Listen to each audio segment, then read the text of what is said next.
Shalom Lekulam, ayan pabalik na po ako dito sa may ospital para mag-duty. Minessage niya ako kung anong oras ako pipick upin ng kanyang asawa. Bali manugang to ni Ama. Pinick up po niya ako dito sa mismong bahay ng aking employer. So bumaba siya para samahan niya ako. Siya po ang nagbabantay ngayon sa nanay niya.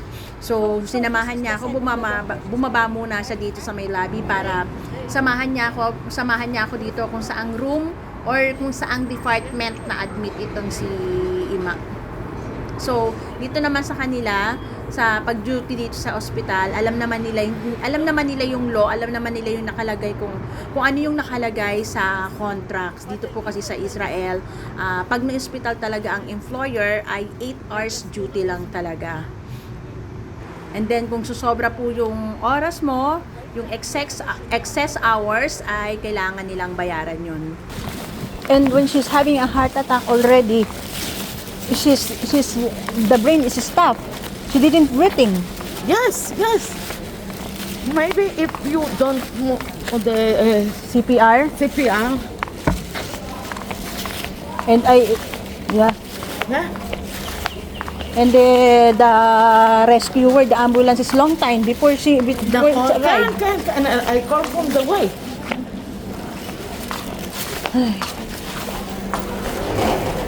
When I saw you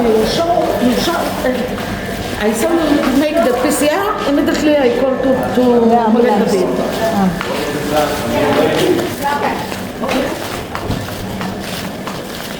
I think something like between 7, 8 in the morning, 8:30. It's okay? Yeah, it's okay. Everything is okay. I you go home, I stay here. Yeah. Later my brother came, and then you came in the evening again. Okay? So. The TV, but it was too late. Tomorrow I fix the TV, so your TV at night, everything. She have a pampers, diaper? Yes. Yes. No, on him. Not go to toilet. No, she cannot go to toilet. Yes, you have.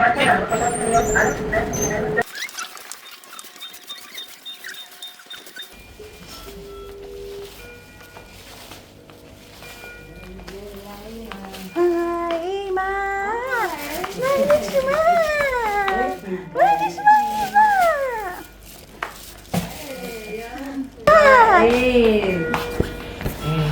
I miss you. I love you. Ima Tamar. I love you. Lama lo omeret, I love you too. I love you too. I love you too. Engel, lamhalak sila yan. At medaberit anglit, I love you Yeah. too. I love you too. Oh, Imakar atrot sa jacket. Sa ikurim na jacket ba ibrit? Jacket. jacket. Ako niya. Ima, selot, srikha, laleket basherostin. Biglal, ze, yes, kitul. Yes, kitul. Lot srikha, laleket basherotin. Bagup. Ze, lazim bagup, sama ECD po. ECD po. Lot srikha, atrot sa napal. Sa charik bangita dapat, ze. Olas man bangita. Asur laleket basherotin. Ze. Ini. Ken, malakas lang po. Lot sa nakalagay ba siya rin? Ze, im kabit. Im kabit se. Ani haklip. Ani sa haklip bahadas. Lasin bahadas kita sa der. To. sige kuya. May binanakon? Nakano. Atrot sa leakol. Ima, cerika leakol arbe. Cerika hasa.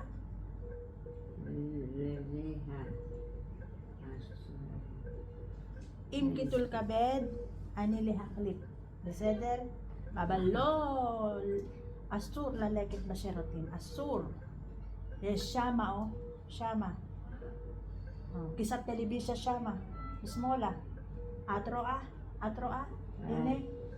Kisat telebisya Shama. Base bagup po.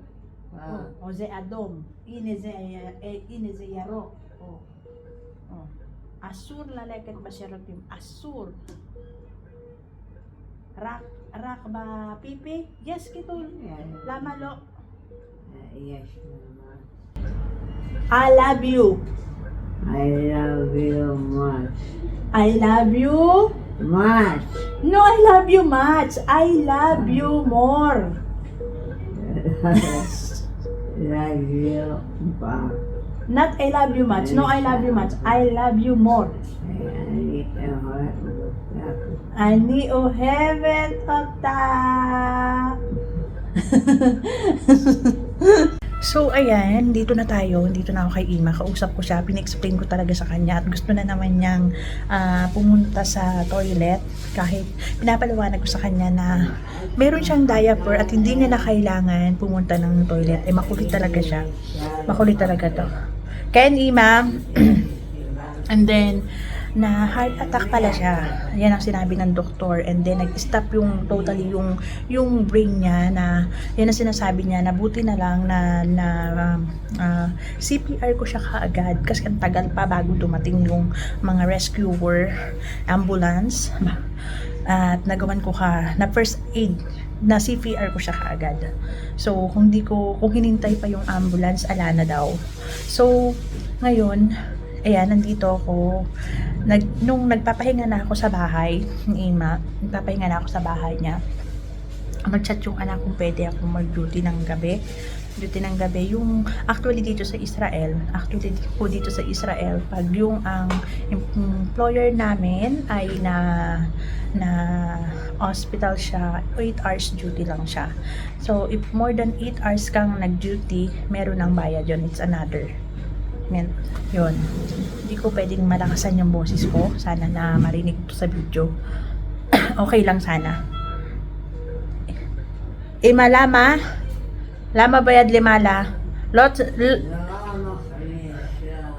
Ima? Asur sama? Bayad? Asur?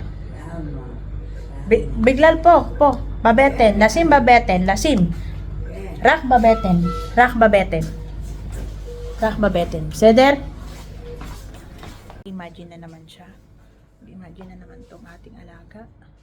So, yun na nga, katulad ng sinabi ko is, alam naman ng anak to, yung iba kasi rin dito, pag hindi nila alam to, hindi sila magbabayad. So, alam naman nila. Pinaliwanag ko talaga, sinabi ko talaga kanina para hindi kami magkaroon ng problema. So, sinabi niya na kanina kung anong oras bukas siya darating. 8 or 7, andito na siya. So, time now is 7 in the evening, andito na ako, pero maliwanag pa dyan sa may labas. Maliwanag pa sa labas. Alas 7 na ng gabi dito, pero maliwanag pa sa labas. And then, ayan, duty tayo. Puyat to. Puyat, kaya nagdala na rin ako ng pagkain ko, yung food ko, dinala ko na, tapos may jacket naman ako dito. So, ayan talaga, sacrifice pag ang duty sa gabi. So, sana maging okay ang lahat, maging malakas si Ima, maging okay, kasi pinaplano na nila na ilipat to ng Betabot. So, pray na din ako na lumakas pa siya at maging okay yung lahat sa kanya, yung maging sumunod siya sa akin, kasi ang hirap talaga niya, yung dimension niya is talagang worse na siya. So, yan, dito tayo sa ospital. Hindi ko alam, wala kaming idea kung hanggang kailan siya makakalabas, kasi katulad nga ng ganyan, na-confirm na heart attack siya, at buti na nga lang nagawa ko kaagad yung CPR sa kanya. Kung hindi, kasi talagang wala na, as in wala na siyang hininga, wala na siyang unconscious na siya, no breathing na siya talaga kanina. At ang una, nung sinugod namin siya sa may emergency, ang sabi sa kanya ay nag-stop na yung brain niya. So ngayon, and then ngayon, nung kinausap ko si Ana at kinamusta ko to bago kami umakyat dito, hinatid niya ako na yun nga na heart attack siya. Pansin ko din yung mata niya, yung isang mata niya hindi niya maibukas, and yung much imagination niya is mas grabe. So that's all for the vlog for today. And sana maging okay ang lahat. Thank you for watching guys. See you on my next vlog. Dito naman, hinahanapan niya ako ng ang hirap din kayong matulog sa bangko. Hinahanapan niya ako ng upuan. Sige, sige. Tudara, bara, bara, bara. Dito? Ay.